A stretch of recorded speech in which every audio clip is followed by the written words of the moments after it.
Car में हूं सुशांत सिन्हा। चीन को सबक सिखाने का प्लान तैयार हो रहा है। जमीन से लेकर समंदर तक चीन की घेराबंदी शुरू हो गई है।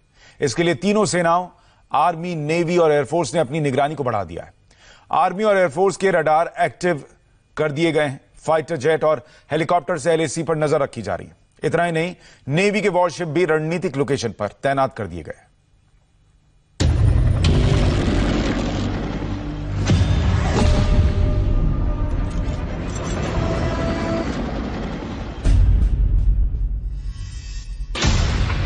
आर्मी एक्शन मोड में।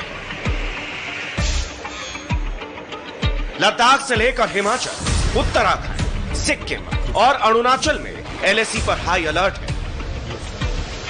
एयरफोर्स भी मुस्तैद है। फाइटर प्लेन से पेट्रोलिंग हो रही है। कॉम्बैट हेलीकॉप्टर्स हिमालय की ऊंचाइयों पर रेकी कर रहे हैं। रडार एक्टिव कर दिए गए हैं। नेवी के वॉरशिप पोजीशन ले चुके हैं। मलक्का की खाड़ी में जंगी जहाज तैनात है। नेवी के 8 P-8I एयरक्राफ्ट गश्त कर रहे हैं। हिंदुस्तान की सरकार ने तीनों सेनाओं को क्लियर मैसेज भेज दिया है। एलएसी पर चीन ने जिस भरोसे का खून किया है, हिंदुस्तान के 20 वीर जवानों को शहीद करने वाले ड्रैगन को खून के एक एक कतरे का हिसाब देना होगा। चीन को घेरने की स्ट्रेटेजी पर काम शुरू हो गया है। जमीन से लेकर आसमान और समंदर तक चीन की घेराबंदी हो रही है। एक एक्शन आर्मी लेवल पर हो रहा है और दूसरा फ्रंट है एयरफोर्स का। तीसरा फ्रंट है नेवल लेवल पर। तो चाइना पर चौथा एक्शन इकोनॉमिक फ्रंट पर भी शुरू हो गया है, क्योंकि पीएम मोदी ने साफ और कड़े शब्दों में संदेश दे दिया है, बलिदान व्यर्थ नहीं जाएगा। हम कभी किसी को भी उकसाते नहीं हैं, लेकिन हम अपने देश की अखंडता और संप्रभुता के साथ समझौता भी नहीं करते हैं। मैं देश को भरोसा दिलाना चाहता हूं, हमारे जवानों का बलिदान व्यर्थ नहीं जाएगा। इस बारे में किसी को भी जरा भी भ्रम या संदेह नहीं होना चाहिए। पीएम मोदी के सख्त संदेश के बाद इंडियन आर्मी का वॉर रूम रेडी हो चुका है। सेना को डायरेक्ट ऑर्डर दे दिया गया है, चीन को हर मोर्चे पर घेरना है। यही वजह है कि आर्मी ने अपने रडार भी एक्टिव कर दिए हैं।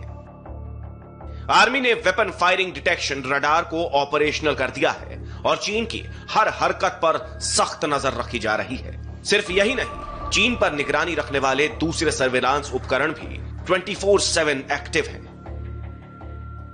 गलवान वैली में खूनी झड़प के बाद से भारत पूरी तरह से अलर्ट पर है। इस वक्त भारत और चीन के बीच सबसे बड़ी टक्कर अगर कहीं पर है तो है एलएसी पर, यानी कि लाइन ऑफ एक्चुअल कंट्रोल पर, जहां पर 15 और 16 जून की दरमियानी रात खूनी झड़प हुई और जिसके बाद भारतीय सेना पूरी तरह से अलर्ट मोड पर है। आपको बता दें कि भारतीय सेना मई के पहले हफ्ते से ही इसी इलाके में अपनी तादाद को लगातार बढ़ाती जा रही है ताकि चीन का मुकाबला किया जा सके। और इस वक्त आपको बता दें कि मैं लद्दाख में हूं और पीछे आपको जो पहाड़ी दिख रही है उसके ठीक पीछे ही गलवान वैली है, जहां पर यह खूनी झड़प हुई थी। लेकिन आपको बता दें कि भारतीय सेना इस वक्त किसी भी हालात से निपटने के लिए पूरी तरह से 100% तैयार है। गलवान में चीन के धोखे के बाद हिंदुस्तान के जाबाज पूरी मुस्तैदी के साथ डटे हुए हैं। इसके अलावा हिमाचल प्रदेश और उत्तराखंड से लगी सीमा पर हाई अलर्ट जारी कर दिया गया है। सुरक्षा कड़ी कर दी गई है। भारत जिन फ्रंट्स पर चीन की हर चाल को नाकाम करने के लिए तैयार है, उनमें सिक्किम भी शामिल है। इसके अलावा अरुणाचल प्रदेश में फोर्स को बढ़ा दिया गया है, क्योंकि भारत जानता है कि यहां भी उसकी पूरी नजर है। कि अगर चीन एक्यूपंक्चर में माहिर है तो हमें भी मालूम है उसकी नस हमने कहां दबानी है, और ऐसी दबानी है कि उसको इस बात का आभास हो जाए कि हिंदुस्तान जो है वो 62 का हिंदुस्तान नहीं है। हिंदुस्तान की जो फौज है पुश ओवर फौज नहीं है। अगर गोली नहीं चली, गुत्थम गुत्था हुई, तो उसमें भी उसके तकरीबन 35 से 40 सैनिक मारे गए। चीन पर हिंदुस्तान की घेराबंदी सिर्फ जमीन पर नहीं है। हिमाचल से लेकर समंदर तक हिंदुस्तान की सेना ने मोर्चा संभाल लिया है। चीन को इस बात का अंदेशा भी नहीं होगा कि हिमालय पर उसने जो गलती की है उसकी सजा भारत उसे समंदर के रास्ते भी दे सकता है। भारत ने हिंद महासागर में जंगी जहाज तैनात कर दिए गए हैं और P-8I एयरक्राफ्ट से चीन पर नजर रखी जा रही है। इंडियन नेवी ने फ्रंटलाइन कमांडर्स को मलक्का की खाड़ी में तैयार रहने को कहा। पूरे इंडो पैसिफिक रीजन में भी डिप्लॉयमेंट के निर्देश दिए गए हैं ताकि चाइनीज नेवी को कड़ा मैसेज दिया जा सके। चीन की घेराबंदी सिर्फ हिंद महासागर तक सीमित नहीं है।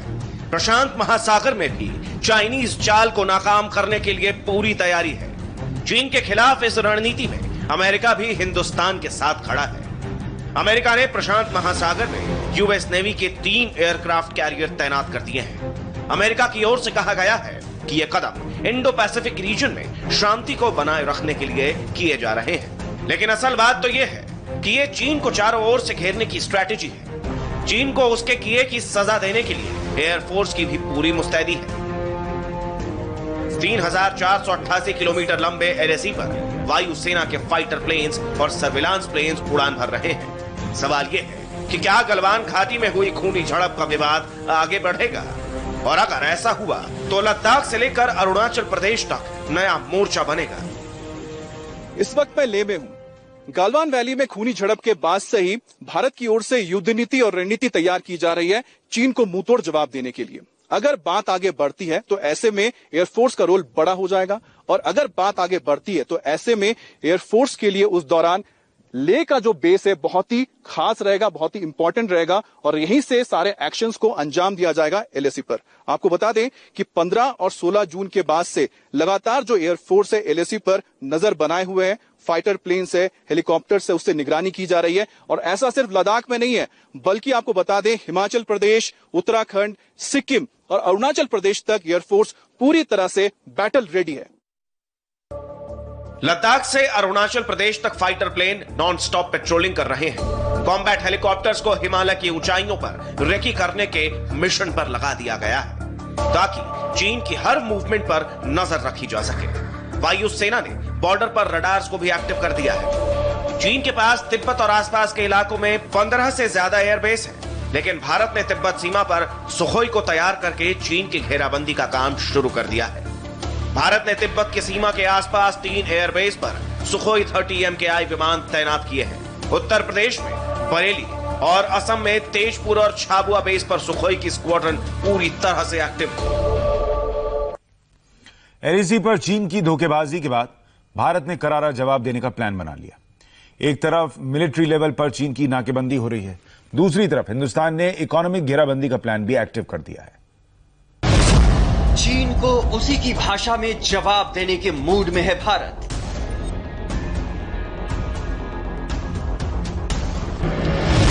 एलएसी पर झड़प के बाद चीनी संचार उपकरणों पर लगाई रोक।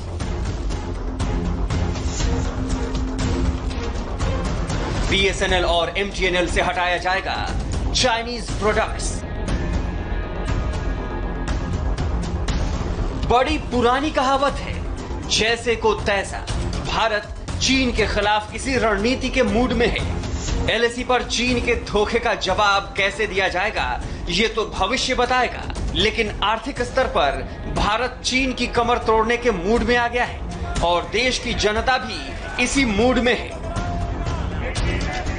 देश का मूड भी बताएंगे और जनता चीनी सामान के बहिष्कार को लेकर किस कदर आतुर है वो भी दिखाएंगे। लेकिन उससे पहले ये जान लीजिए कि आज केंद्र की तरफ से चीन को आर्थिक चोट पहुंचाने के लिए क्या फैसला किया गया है। सूत्रों के मुताबिक केंद्र ने चीनी संचार उपकरणों पर रोक लगाने का फैसला किया है।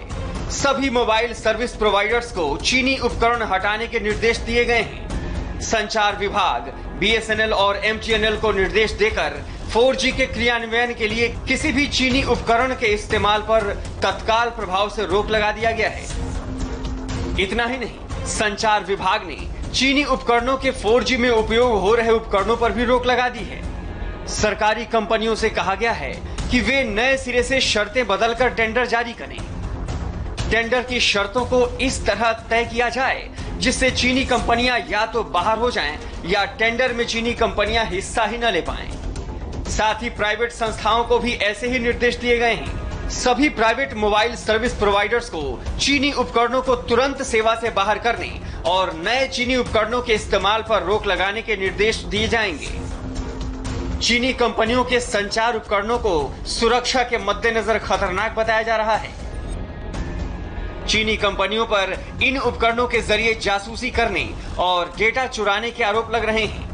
हुआई और जेटी नाम की दो चीनी कंपनियों को लेकर खास तौर पर दुनिया भर में डेटा चोरी और सुरक्षा से जुड़े मामलों को लेकर सवाल उठते रहे हैं। इन दोनों कंपनियों के मालिकाना हक को लेकर भी शंका के बादल मंडराने लगे हैं। ऐसा माना जाता है कि इन दोनों कंपनियों के पीछे चीनी सरकार खुद है। संचार विभाग चीनी संचार उपकरणों पर प्रतिबंध लगाकर न केवल आत्मनिर्भर भारत की दिशा में आगे बढ़ सकेगा, बल्कि देश के लिए सबसे महत्वपूर्ण राष्ट्रीय सुरक्षा के मोर्चे पर भी मजबूत होगा। सरकार का और संचार मंत्रालय का ये फैसला ऐसे समय में आया है जब भारत और चीन के बीच सीमा पर हिंसक झड़प के बाद जबरदस्त तनाव है। ऐसे में चीनी संचार उपकरणों पर रोक लगाकर राष्ट्रीय सुरक्षा के मुद्दे को सरकार सबसे आगे रख रही है। मोदी सरकार चीन को हर फ्रंट पर घेरने के लिए तैयारी कर रही है, लेकिन देश में इस पर सियासत भी कम नहीं है।